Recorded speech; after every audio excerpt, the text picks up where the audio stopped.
The storm hadn't started loud, just a whisper of wind brushing through the trees, a tap, tap, tap on the old window panes of the Georgia home.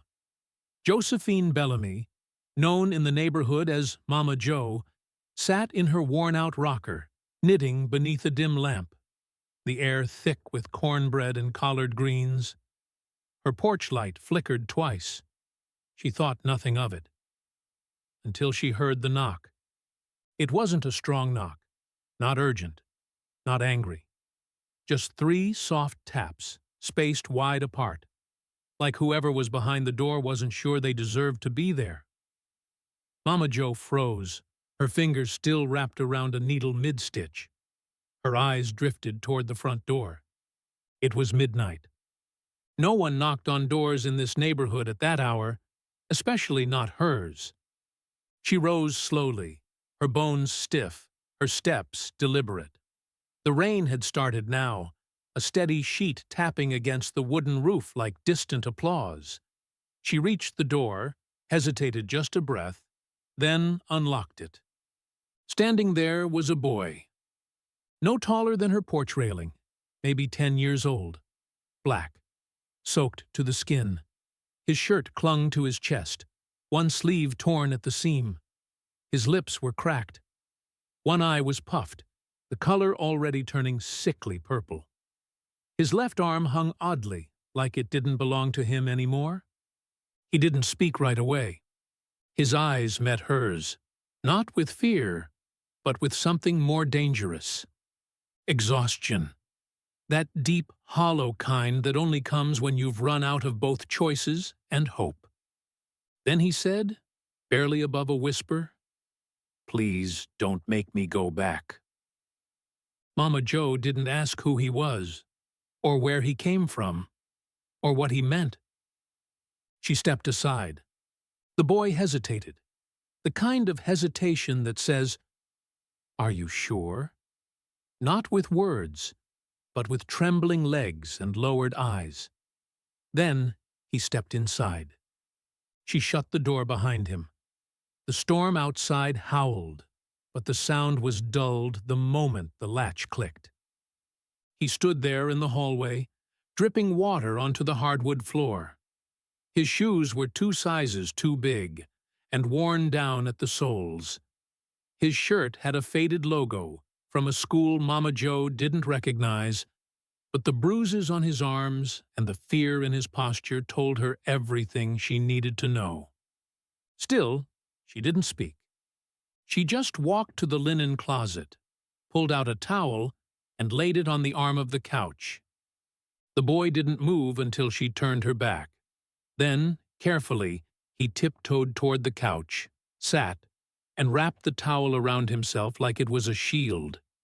His fingers were raw, knuckles scraped like he'd fallen, or been thrown. Mama Joe watched him from the kitchen doorway. There was something in his eyes, something she'd seen before. This wasn't a boy who ran away from home. This was a boy who had been pushed out. She put a kettle on the stove. Not for tea, just for warmth. The sound of steam had a way of calming the nerves. As the water boiled, she pulled out a small bowl and filled it with leftover gumbo. Thick, still warm. She added a piece of bread, cracked it down the middle, and set the bowl gently in front of him. He looked up, startled, then down at the food. "Go ahead, baby," she said softly. He didn't ask questions, just started eating like he hadn't in days. Like the warmth in that bowl was the first good thing he'd been allowed to hold. She sat across from him, still silent. After a few minutes, he looked up again. "They said I should be grateful," he mumbled, "that I was lucky." Mama Joe didn't respond. She let him continue. "They said I was in a good home, a white family, big house, church-going. But he said things, did things, and no one believed me when I told." His hands tightened around the spoon. "I tried to tell my teacher. She said I must be lying, that people like them don't do stuff like that. Mama Joe's jaw clenched. He wasn't the first, and wouldn't be the last. You believe me? He asked. Her voice came out calm like a warm blanket. Baby, I don't need to hear anything else to know the truth when I see it. The boy's shoulders sagged for the first time. I don't want to go back. I can't. You're not, she said. Not tonight. Not ever to that. He stared at her like he didn't understand the words, like no one had ever said anything like that to him before. The wind howled again, but the house stayed quiet. Outside, the rain washed over the streets of that good neighborhood he escaped from. Inside, he leaned back on the couch, eyes fluttering, towel wrapped tight. Mama Joe watched him, her old hands resting on her lap. She didn't move. But deep down, she knew. That night, something had changed, and nothing was ever going to be the same again. The next morning came slow, wrapped in the kind of soft gray light that made everything feel like it was holding its breath. Mama Joe stood by the stove, her apron tied neat, her hands steady as she stirred a pot of grits. The boy, still unnamed, was asleep in the small back room. She hadn't asked his name, not yet. He needed rest more than questions. She moved through her kitchen like a hymn, every motion practiced, gentle. The smell of butter and pepper floated through the air.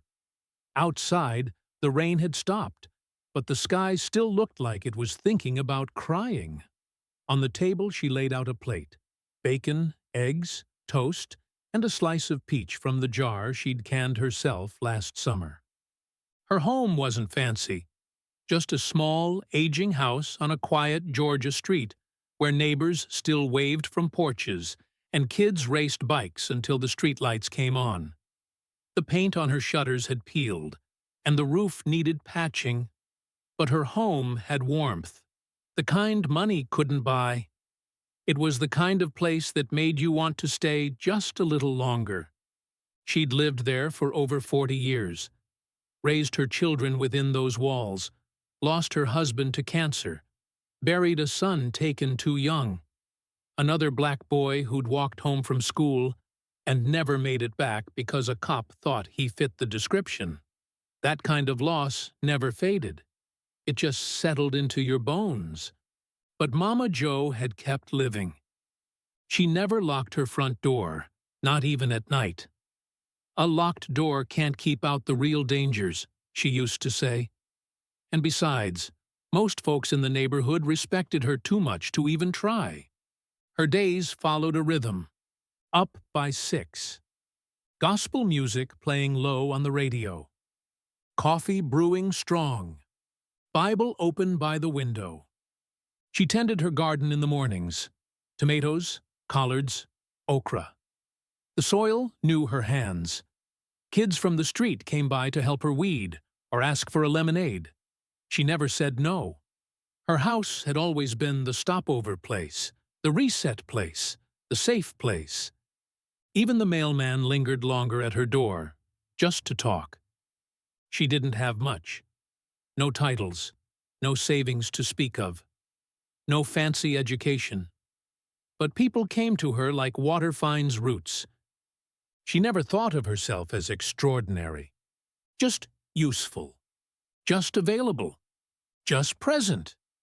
And sometimes being present is the only miracle a person needs. She remembered yesterday in flashes, the knock, the boy's eyes, the way he flinched when she reached for a towel. She hadn't slept much, just sat nearby while he dozed off, listening to his breathing, making sure it stayed even. A few times he whimpered in his sleep. Once he whispered something she couldn't understand. But this morning, it was peaceful again. Almost. Mama Joe paused by the back door, watching the wind rustle through her tomato vines. Her coffee mug steamed against her palm. She should have been tired. But her body felt awake in a way it hadn't in years. There was something different about this boy. She couldn't name it yet, but she knew enough to trust her spirit. The boy didn't just need help.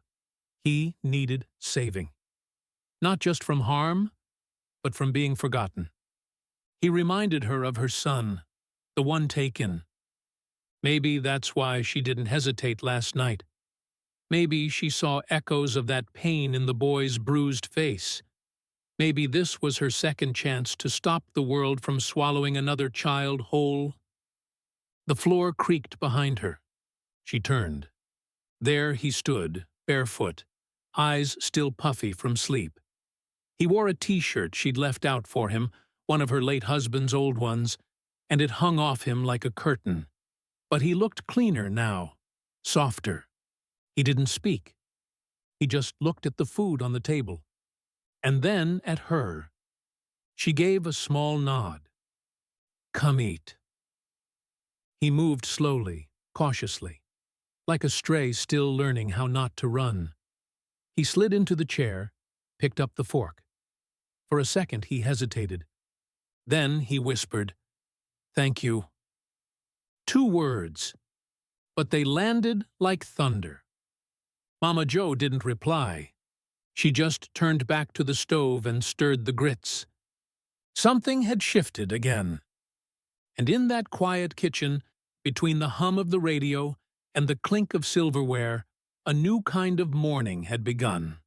He didn't talk much that first full day, just nodded, followed quiet instructions, and sat on the edge of every chair like he was ready to run if someone raised their voice too fast. Mama Jo didn't press him.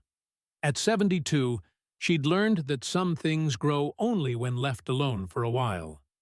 But that evening, as the sun dipped behind the trees and the house settled into soft shadows, he sat beside her on the porch, a glass of water in his hand, her old quilt tucked over his legs. "You ain't gotta talk," she said, her eyes fixed on the horizon. "But if you ever want to, I'll be right here." He didn't respond, just stared at his knees. Then, slowly, like the words had been sitting on his tongue too long, he asked, "You ever had people smile at you and hate you at the same time?" Mama Jo turned her head toward him. "That family I stayed with," he continued. "They looked perfect. Big white house. Yard had roses. His wife was always dressed nice. And they went to church every Sunday. They told me I was lucky, that I should be grateful they even took me in." His voice got tight. But he didn't like when I touched anything. Said I was dirty. Said my kind always steals. I tried to be quiet, to be small. But one night, I forgot to put away my shoes. He paused. Mama Jo waited. He said I was disrespectful. Grabbed me by the collar. Called me boy like it was poison. Said I was gonna end up in prison, just like my father. "You know what the worst part was?" he said, his voice shaking. "When I told the social worker, she smiled and said, 'They're doing their best. Maybe you misunderstood.'" His hands balled into fists. "She didn't write anything down. She didn't even look at my bruises." Mama Jo's jaw tightened. He looked at her then. Really looked. "I wasn't lying." "I know," she said softly. "I swear I wasn't." "I know, baby." His chin trembled. "He made me clean the basement. Said I needed to learn hard work. Locked the door behind me sometimes. Said the world don't care about boys like me, so I might as well get used to the dark." Mama Jo reached for his hand. He flinched at first, then let her hold it. "My teacher noticed once. I had a cut on my arm. She asked me what happened, and I said it was from falling. She laughed and said, 'Boys like you are always roughhousing.' But I don't even play with the other kids. They don't talk to me. Why not? Mama Joe asked. He shrugged. They say I'm angry, or quiet, or weird. One white kid told the others I smelled bad. After that, I stopped going to lunch, just sat in the bathroom. Mama Joe felt her chest tighten. Not from age, from rage. You know how many homes I've been in? She didn't answer. 7, he said. Since I was 5. Every time I start to like somebody, they say I got attitude or that I don't listen. And then I'm gone. He looked out toward the darkening street. I ran this time. I wasn't going to wait for them to send me to number 8. Where were you planning to go? She asked. I didn't know. Just away. From what? From being the problem. That broke her. Not because it was dramatic, but because it was said with such quiet truth. Like he really believed it. Like somewhere along the way, every adult had trained him to carry the blame for his own pain. She pulled him close, let his head rest against her side. You are not the problem, she said. His shoulders shook, but he didn't cry loud. Just that silent, body-shaking kind of cry that comes when someone finally says what your heart didn't dare hope was true. Mama Joe didn't try to fix it, didn't shush him. She just held him. Because sometimes healing starts in silence. Later that night, while he slept, she stood in the hallway watching him breathe. The quilt had slipped off his shoulder. She pulled it up gently, tucking it under his chin. Then she went to the kitchen, pulled a pen from the drawer, and wrote down everything he said. Names, details, dates. Because she knew this wasn't just about comfort anymore. This was about justice. She looked at the phone, picked it up, then put it down. Not yet. Not just anyone. She needed to call someone who'd actually listen. Someone who wouldn't see a statistic, but a child. The kind of person who didn't need bruises to believe a black boy's truth. She stared out the window, past the garden, into the night, and whispered to herself, not this time. Not on my watch. Mama Joe didn't call the police. She'd lived long enough to know how that usually ended when a black child cried abuse and a white man said otherwise. She wasn't about to let some badge-wearing fool write this boy's pain off with a half-hearted report and a pat on the head. So instead, she called someone she trusted. Her name was Ms. Gaines, a former social worker, retired now, but still sharp as a blade. They'd known each other from way back when Mama Joe ran the church kitchen and Ms. Gaines fought for neglected kids no one else wanted to touch. If anyone could handle this the right way, it was her. She came over that evening, no clipboard, no fake smiles, just a firm handshake and eyes that didn't flinch when the boy lifted his sleeve to show the bruises. She asked him questions, not too many, just enough to let him know she saw him. When he paused, she didn't rush him. When he stuttered, she waited. At one point he looked at her and said, "You're not going to send me back, right?" "No, sweetheart," she said. "Not now. Not ever." Mama Joe watched from the corner of the room, arms folded, heart steady.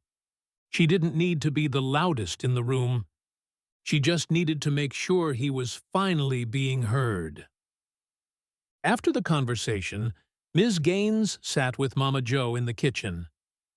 "You've got something special here," she said, nodding toward the boy's room.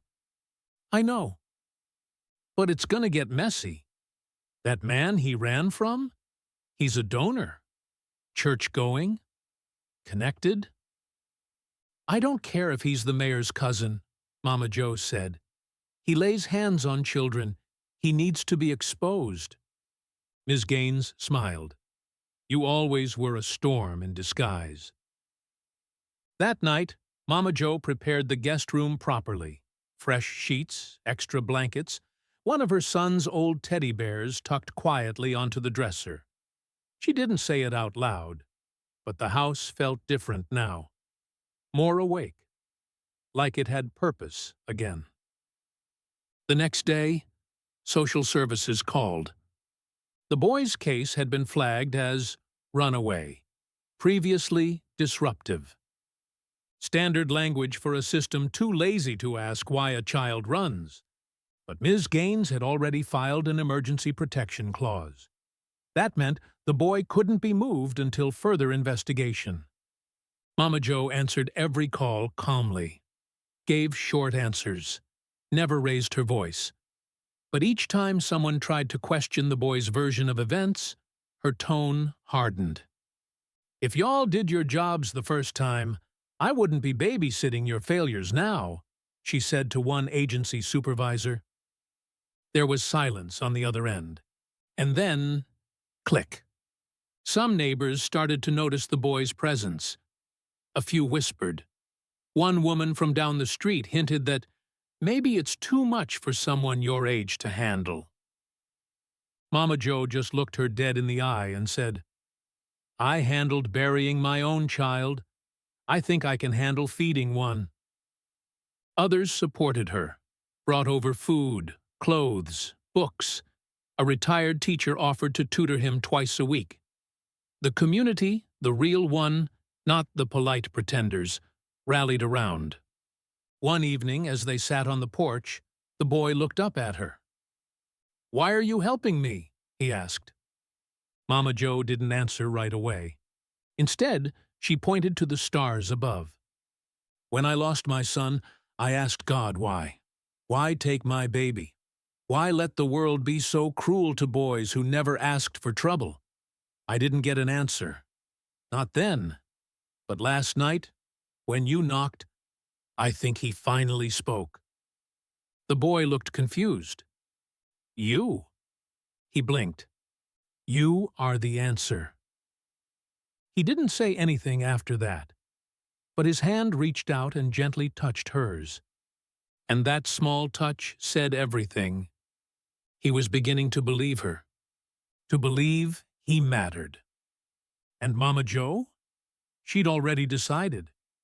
She wasn't just giving him a room, she was giving him a chance. The notice came in a white envelope. Folded clean, polite font, signed at the bottom. It said the boy could stay for 2 more weeks. No more. Then he'd be reassigned to a more appropriate foster environment. Mama Joe read it twice, once slow, once with fire in her chest. She folded it neatly, slid it under the sugar jar, and brewed a pot of coffee. She wasn't surprised. Systems like these never liked when you messed with their flow. Never mind the bruises, the broken trust, the quiet child who finally slept through the night.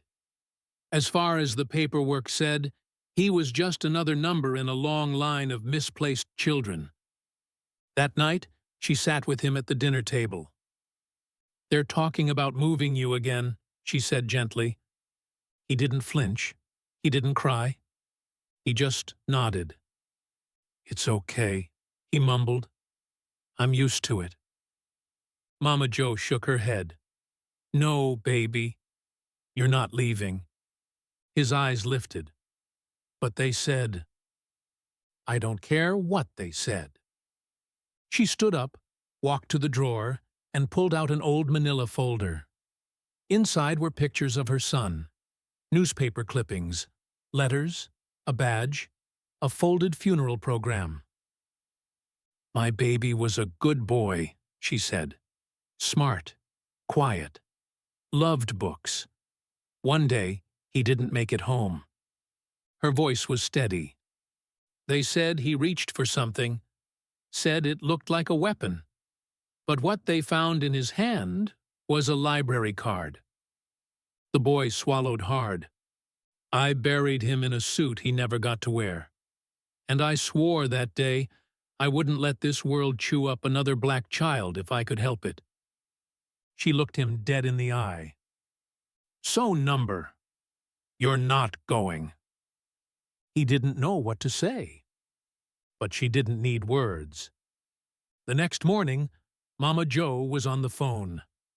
Not with caseworkers. With neighbors, friends, church folks, Ms. Gaines.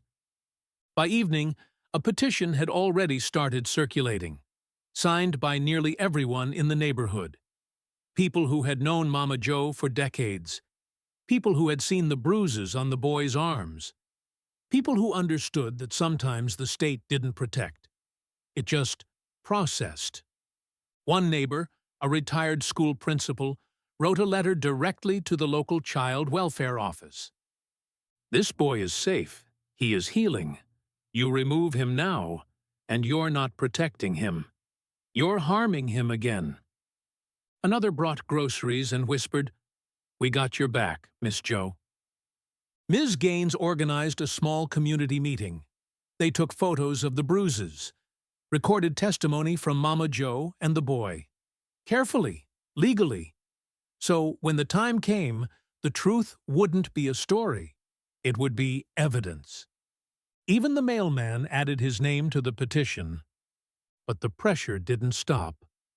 A knock came one morning. A woman in a pantsuit, clipboard in hand, voice sharp, too practiced.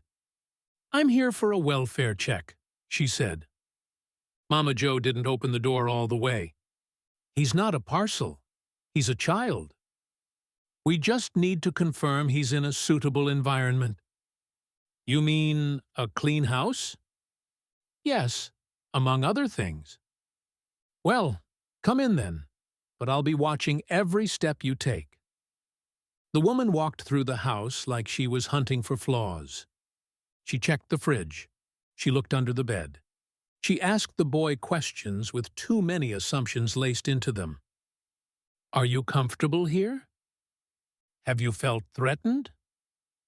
Do you miss your last home?" The boy looked at Mama Joe. She didn't say a word.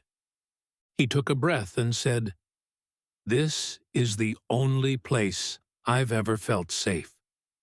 The woman scribbled notes. Then she left. Didn't say goodbye.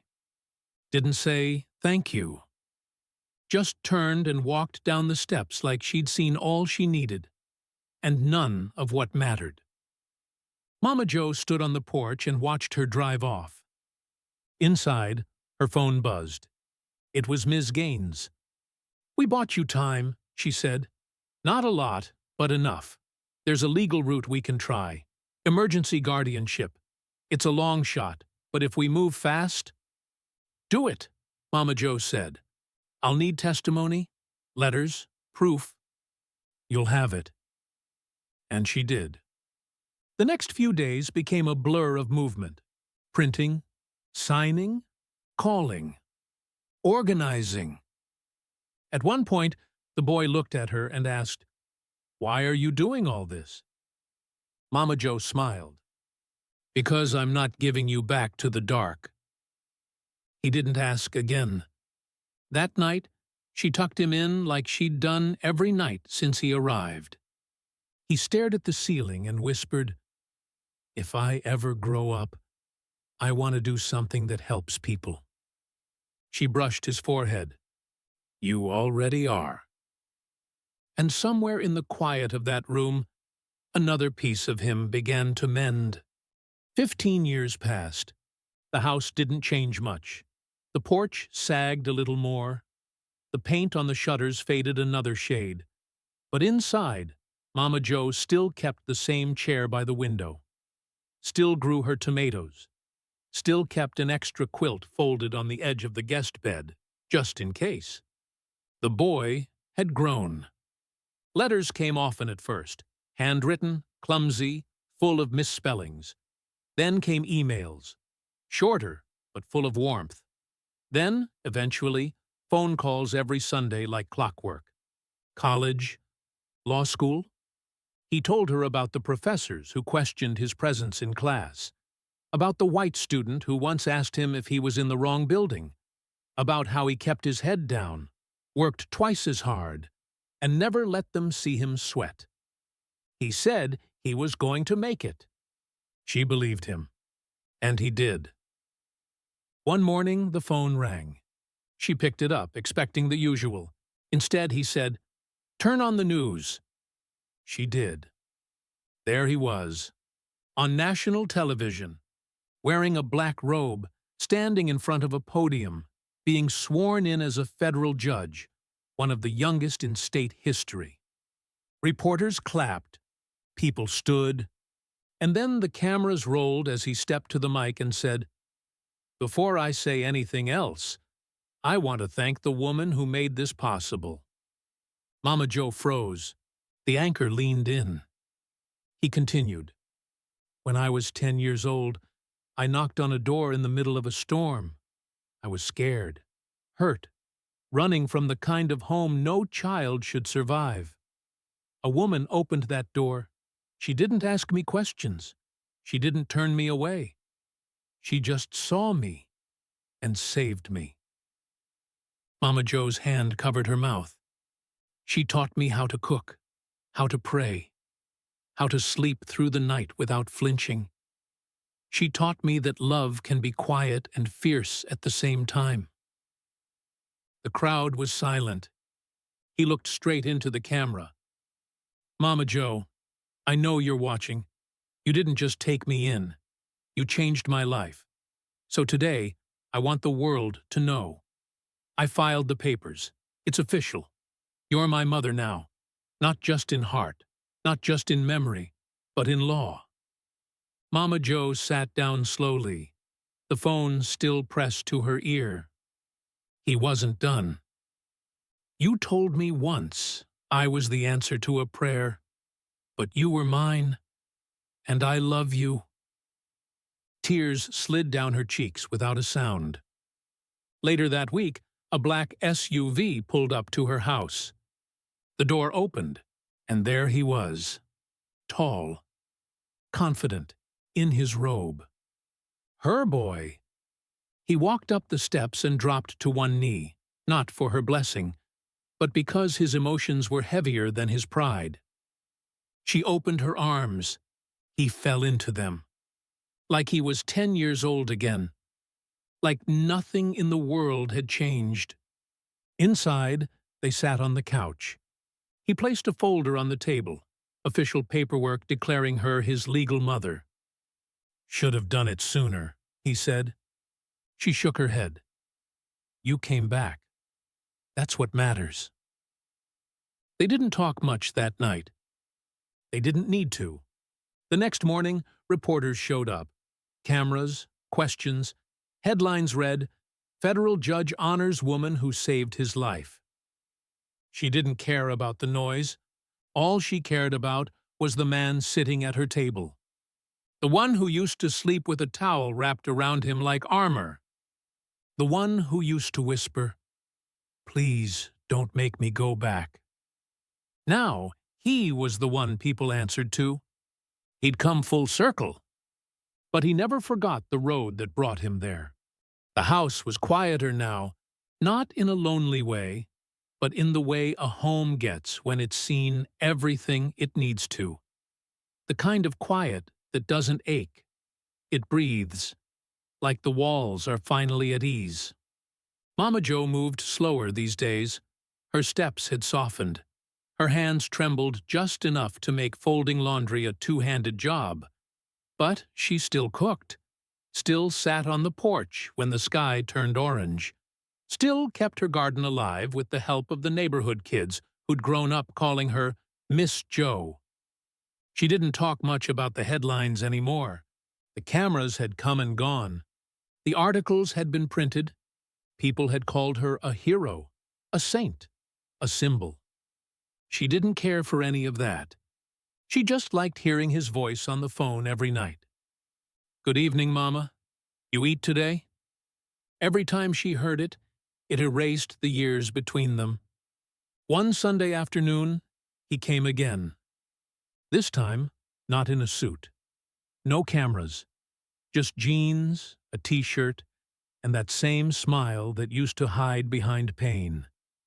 He helped her to the porch, set down a pitcher of lemonade, pulled up a chair beside her. They sat in silence, watched the wind move through the tomato vines. He reached for her hand, held it without saying a word. "I still think about that night," she finally whispered. "The knock, the rain." He nodded. "I do too," he said. "That night saved me." She smiled faintly. "You always had the strength. I just reminded you." He shook his head. "You didn't remind me. You rebuilt me." A breeze passed. Software steady. She closed her eyes for a moment, letting it kiss her cheeks. "You know," she said, "I never had big dreams. I didn't want much, just wanted my children to be safe, to be seen, to be whole." He looked down. "You gave me all three." They sat there until the sun dipped low. Children played in the street nearby. Someone played jazz from an open window. The world felt right. Later that night, he helped her inside, covered her with the old quilt, sat beside her until she drifted off to sleep. Before he left, he stood in the doorway and looked back at the woman who had saved his life, at the house that raised him, at the silence that didn't feel empty anymore. Then he whispered, "Good night, Mama," and closed the door gently behind him. The next morning, she woke to find a letter tucked under the sugar jar. His handwriting. Simple. Neat. "My courtroom may carry my name, but this house carries my heart. Every law I uphold, every life I protect, is because you once protected mine. I love you, Mama, now and always." She pressed the letter to her chest, didn't cry, didn't speak, just sat in the morning light, still, peaceful, proud, because some people leave legacies carved in stone, but hers lived in him every time he stood in that courtroom, every time he said, "This child deserves better," every time he reached back to pull someone forward. That was her voice, her power, her story. And in a world that had once tried to erase a little black boy, she had written him back into history with nothing but soup, a soft porch light, and the word "stay."